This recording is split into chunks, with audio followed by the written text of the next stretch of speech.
What's up, people? This is Fly High Kenya, or you can call me William Juguna the National. And you know the vibe. The vibe is all about supporting our upcoming artists. I'm talking about the DJs, wanamziki, wanabiashara, you name it, because we got you covered.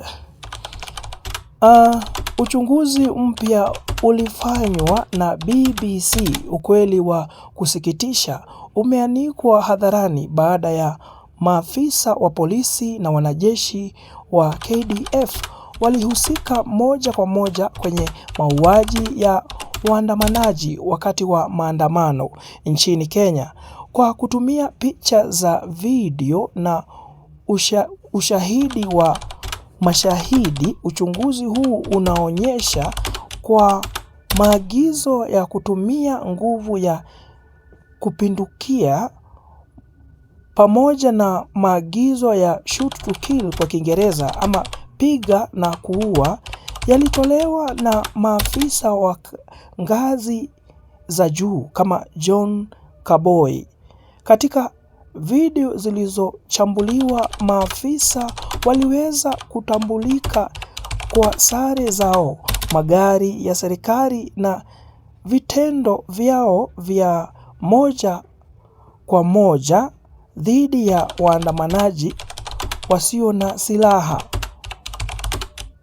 Ushahidi huu unavunja hadithi iliyotolewa awali kuwa vurugu zilikuwa za kujihami. Ukweli unaonyesha kuwa kulikuwa na mpango maalum wa kukandamiza sauti ya raia kwa nguvu.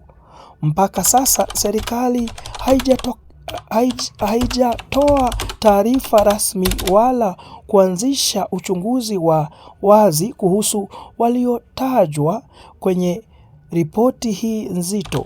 Wakenya wengi wanapaza sauti wakitaka haki kwa wale waliopoteza maisha yao na uwajibikaji wa maafisa waliohusika. Hii ni wito wa kutafakari haki, uhuru wa kuandamana kwa amani na kuheshimu maisha ya kila Mkenya. Ni haki za msingi zinazopaswa kulindwa, si kukanyagwa. Je, maoni yako ni yapi? Usisahau kuandika maoni yako kwenye sehemu ya maoni hapo chini. Usisahau kusubscribe na kushare, ndio usipitwe na video ama podcast tunapozipost. But kwa sasa, kwaheri.